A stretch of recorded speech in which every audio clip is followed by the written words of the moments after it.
नमस्कार, सुप्रभात, स्वागत अभिनंदन आप सभी का सब रंग कार्यक्रम में। मित्रों, आज 14 सितंबर है जिसे हम हिंदी दिवस के रूप में मनाते हैं।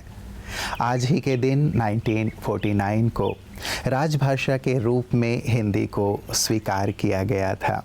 देश के सारे जो ऑफिस वर्क होते हैं, केंद्र सरकार के द्वारा जो कार्य किए जाते हैं, उन सभी में हिंदी का प्रयोग किया जाएगा, ये तय किया गया। हिंदी सिर्फ भाषा नहीं, ये दिलों की आवाज है।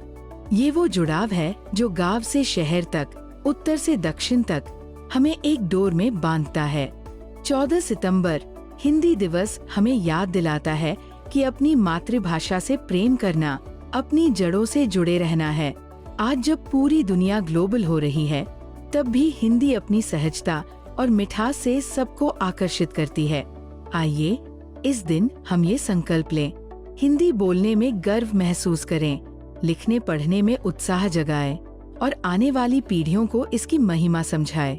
क्योंकि जब तक हिंदी जिंदा है, तब तक हमारी संस्कृति, हमारी पहचान और हमारा भारत जिंदा है।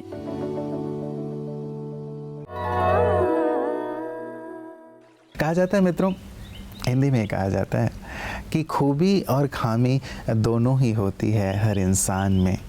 जो तराशता है उसे खूबी नज़र आती है और जो तलाशता है उसे खामी नज़र आती है। कितनी सुंदर शब्दावली है जो जीवन के मर्म को स्पष्ट करती है और सचमुच हमें बुराई से अच्छाई की ओर लिए चलने में, अंधकार से प्रकाश की ओर लिए चलने में हमारी मदद करती है। तो हम भी ये संकल्प लें कि हम खूबियों को देखेंगे, ना कि खामियों को, क्योंकि जीवन को तराशना और शिखर की ओर लिए चलना यही हम सबका ध्येय होता है। तो आइए इस सुंदर सी बात के साथ लिए चलता हूँ आपको अगले सेगमेंट की ओर। ओम शांति। दोस्तों, दिमाग हमारे शरीर का कंट्रोल रूम है, लेकिन क्या हो जब इस कंट्रोल रूम में प्लास्टिक समा जाए। आपके फ़ोन में यदि वायरस आ जाए तो क्या होता है? हैंग हो जाता है, स्लो हो जाता है। तो ज़रा सोचिए कि जब हमारे मस्तिष्क में प्लास्टिक समा जाए तो क्या होगा। जो माइक्रो प्लास्टिक, नैनो प्लास्टिक होते हैं ना, ये हमारे ब्लड वेसल्स के थ्रू ब्रेन में समाकर न्यूरो इन्फ्लेमेशन पैदा करते हैं। आसान भाषा में समझें तो हमारे ब्रेन के वेसल्स के थ्रू ये हमारे ब्रेन को डैमेज कर सकते हैं, स्पेशली यादाश्त को कम कर सकते हैं, आपके मूड में भी चेंजेस ला सकते हैं, एंजाइटी, डिप्रेशन भी हो सकता है। लंबे समय तक यदि ये बने रहे तो अल्जाइमर्स डिजीज़, पार्किंसंस भी हो सकता है। क्योंकि प्लास्टिक के ये जो छोटे कण होते हैं ना, आप कह सकते हैं कि हज़ारों वर्षों तक ये स्थायी रहते हैं, क्योंकि प्लास्टिक डिकम्पोज नहीं होता है। ये हमेशा स्थायी रूप से आपके शरीर में प्रवेश करने के बाद बना रहता है। ब्लड ब्रेन बैरियर जो प्रकृति ने हमें दिया है ना, ये प्लास्टिक के घुसपैठिए वहाँ भी पहुँच चुके हैं। देखा गया है कि ये स्पेशली बच्चों में, फीटल टिश्यूज़ में जो प्लास्टिक पाए गए हैं, तो सोचिए कि वो नाजुक सा समय जो विकास के लिए है, ये बच्चों में ब्रेन रिवायरिंग को भी डिसरप्ट करते हैं। यानी बच्चों में विकास संबंधित समस्याएं पैदा कर सकते हैं, उनके मानसिक बौद्धिक विकास में बाधा पहुंचा सकते हैं। तो क्या करें दोस्तों, दिमाग चाहिए तेज तो प्लास्टिक से करो परहेज। शुक्रिया। ओम शांति। मित्रों, कहते हैं अंधकार को हटाने में अपना वक्त बर्बाद मत कीजिए, बल्कि दिए जलाने में अपना समय लगाइए। किसी को नीचे गिराने में अपना वक्त मत लगाइए, लेकिन खुद को उन्नत बनाने में, ऊंचा उठाने में अपना समय लगाइए। कितनी गहरी सी बात है और सुंदर सी बात है ना। कई बार हम दूसरों को नीचा गिराने में लग जाते हैं, दूसरों की कमी खामियों को ही देखने में, उसी का ही वर्णन करने में लग जाते हैं। और ये भूल जाते हैं कि जिस चीज़ पे हमारा ध्यान होता है वही चीज़ हमारे व्यक्तित्व का हिस्सा बनता चला जाता है। तो क्यों ना हम अंधेरे के बारे में सोचने से परे हो जाएं, या किसी के अवगुण को देखने से परे होकर खुद को प्रकाशित करने में या खुद को उन्नत बनाने में अपना वक्त लगाएं। ये बात हमारे पुरखे कह गए हैं, बड़े बुज़ुर्ग कह गए हैं अपने अनुभवों से। तो मित्रों, आज ये संकल्प अवश्य लें हिंदी दिवस के दिन में कि हम अपने आप को, अपनी सारी ऊर्जा को खुद को उन्नत बनाने में लगाएंगे, खुद को प्रकाशित करने में लगाएंगे और समाज और संसार को भी प्रकाशित करने में अपना योगदान देंगे। बहनों और भाइयों, देवियों और सज्जनों, आप सभी को सादर प्रणाम करता हूं। मैं प्रोफेसर राजीव शर्मा। हिंदी दिवस है आज, और हिंदी में अंग्रेजी से दुगुने वर्ण होते हैं। अंग्रेजी में 26 अक्षर होते हैं, ए से लेकर जेड तक, और हिंदी में अ से लेकर क्षत्रज्ञ तक 52 अक्षर होते हैं। यानी हम अंग्रेजी से दुगुने हैं। तो हिंदी दिवस पर आप सभी को मैं स्वस्ति कामनाओं के सुमन समर्पित करता हूं, और यहाँ से अपनी बात ज़रा ये भी सुनो के लिए शुरू करता हूं। हिंदी है रंग तिरंगे का, हिंदी भारत की भाषा है। हिंदी है रंग तिरंगे का, हिंदी भारत की भाषा है। हिंदी की सेवा करें सभी, ये जन मन की अभिलाषा है। हिंदी की सेवा करें सभी, ये जन मन की अभिलाषा है। हिंदी की सौरभ जगव्यापी, हिंदी की सौरभ जगव्यापी। हिंदी तुलसी का गहना है, हिंदी तुलसी का गहना है। मीरा कबीरा नानक बोले, मीरा कबीरा नानक बोले। जय जय जय हिंदी कहना है, हिंदी है रंग तिरंगे का। तो हिंदी की ज़मीं, हिंदी की खाक से उभरते चलो, बढ़ो दिलेरों, अंधेरों से जंग करते चलो। सिसकती रात का ढांचा पिघलने वाला है, और शहर करीब है, सूरज निकलने वाला है। ये सूरज भाषा के प्रति प्रेम का सूरज है।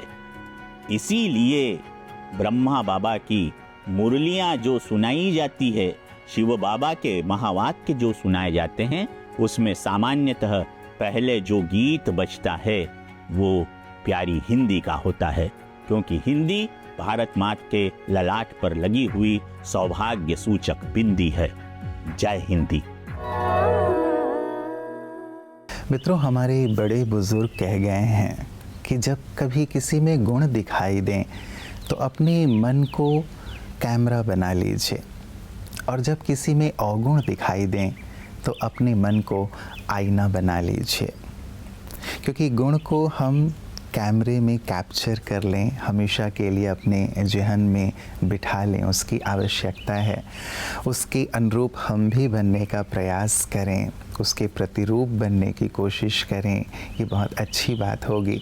लेकिन यदि किसी के अवगुण देख लेते हैं तो हम अपने मन को आईना बनाकर खुद को देखें कि कहीं ये कमी, ये खामी, ये अवगुण मेरे अंदर भी तो नहीं है।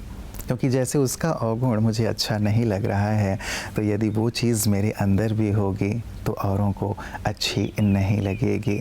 बहुत ही पते की बात और बहुत ही खूबसूरत सी बात है मित्रों। हम इस बात को विशेष अंडरलाइन करके रख लें कि सचमुच आज के दिन से जब भी किसी के गुण दिखें, हम कैमरा बन जाएं, अपने मन को कैमरा बना लें, उसे कैप्चर कर लें उस गुण को। और जब कभी अवगुण दिखें तो खुद में चेकिंग करें कि कहीं मेरे अंदर तो ये बात नहीं है। तो सचमुच जीवन सजता जाएगा, संवरता जाएगा, खिलता जाएगा, निखरता जाएगा। बहुत सुंदर खूबसूरत यात्रा है जीवन। इस यात्रा में हम सब पथिक है, यात्री है। अलग अलग दिशा से आए हैं लेकिन एक ही दिशा की ओर बढ़ रहे हैं। माने न माने, जाने न जाने, लेकिन सबका जीवन का लक्ष्य है संपूर्णता को प्राप्त करना, जीवन की सारी खुशियों का अनुभव करना, जीवन के सारे आनंदों को अनुभव करना, और अनुभव करते करते जीवन के अंत में जिसने दिया उसके पास चले जाना। लेकिन क्या ये आसानी से हो जाएगा? भगवान कहता है इस यात्रा को अगर हम एक ईश्वरीय यात्रा बना लेते हैं, अर्थात इस जीवन की यात्रा में भगवान को साथी बना लेते हैं, हमारे लौकिक कर्म हो या पारलौकिक कर्म हो, हर कर्म करते हुए अगर हम परमात्मा को साथी बनाकर चलते हैं और जो भी बात होती है अच्छी या बुरी उसे हम परमात्मा के साथ शेयर करते हैं, अर्थात भगवान को हम अपना दोस्त बना लेते हैं। इससे क्या होता है, हम भी हल्के रहते हैं, जिम्मेवारियां होते हुए भी बोझ महसूस नहीं होता, और कर्तापन की भावना नहीं होने के कारण अहंकार नहीं आता। जीवन में विनम्रता कायम रहती है। जिसे कहते हैं फलों से भरा वृक्ष झुकता है, अकड़ता नहीं है। इसी तरह जब हम परमात्मा को साथी बनकर इस ईश्वरीय यात्रा को अर्थात जीवन यात्रा का सफर तय करते हैं तो प्राप्तियां भी होती हैं, अंदर से गुण भी भरपूर रहते हैं, और जो भी हमें प्राप्ति होती है परमात्मा के साथ शेयर करने के कारण उसके अहंकार के वश भी नहीं होते, और सदाचार हमारे जीवन में सदा बना रहता है। जहाँ सदाचार है वहाँ सुख तो है ही। कई बार हम संकोच करते हैं जब हम बड़े समारोहों में होते हैं, बड़े लोगों के बीच होते हैं, तो यदि हम इंग्लिश में बात नहीं कर रहे हैं तो हमें लगता है कि लोग हमें शायद गंवार समझेंगे, लोग हमें अनपढ़ समझेंगे या पिछले दर्जे का समझेंगे। ऐसा कतई नहीं है मित्रों। हमारी भाषा हमारी पहचान है, हमारी भाषा हमारा गौरव है। इसे हम विश्व के हर मंच पर लेकर के जाएं और बहुत ही गौरव के साथ इस भाषा में बोला करें, इस भाषा का प्रचार और प्रसार करें, क्योंकि इसमें जो गुह्यता है, इसमें जो ज्ञान है वो विश्व तक पहुँचे, ऐसी हमारी मंशा होनी चाहिए। और शुरुआत तो हमें अपने राष्ट्र से ही करना चाहिए, अपने लोगों के बीच से करना चाहिए, ताकि जन जन तक हिंदी का जो सुंदर संदेश है वो पहुँचे। तो केवल एक दिन हिंदी के नाम ये नहीं, लेकिन हिंद की जो शोभा है वो तो हिंदी ही है। इसे हर एक मनुष्य पहचाने, समझे, उस ओर हमारा प्रयास सतत बना रहना चाहिए मित्रों, क्योंकि यही राजभाषा नहीं लेकिन राष्ट्रभाषा भी हो, ऐसा हमारा प्रयास होना चाहिए, क्योंकि एक राष्ट्र एक भाषा, यही हमारी सुंदर पहचान होगी। वो कहते भी है ना कि खुद को इतना खर्च करो किसी कार्य के लिए कि गूगल पे आपको सर्च किया जाए। अब ये नहीं कह रहे हैं कि दूसरी जो भाषाएं हैं उनसे हमारा कोई कंपटीशन है, क्योंकि हम भी इंग्लिश का प्रयोग करते हैं, दूसरी भाषाओं का प्रयोग करते हैं, क्योंकि भारत तो है ही सभी को अपनाने वाला देश। हम सभी भाषाओं को, सभी संस्कृतियों को अपनाते हैं, लेकिन इसमें हमारी अपनी पहचान ना खो जाए, इस बात का भी हमें ध्यान रखना है और इसकी जिम्मेवारी हम सबको निभानी है। तो एक बार पुनः आप सभी को हिंदी दिवस की ढेर सारी मंगल कामनाओं और शुभकामनाओं के साथ इस सुंदर संकल्प को देते हुए जा रहा हूँ आज मित्रों कि इसे हम अवश्य जन जन तक पहुँचाने का संकल्प लें। यही अपनी भाषा के लिए, यही अपने राष्ट्र के लिए हमारा सुंदर प्रेम है। नमस्कार, ओम शांति।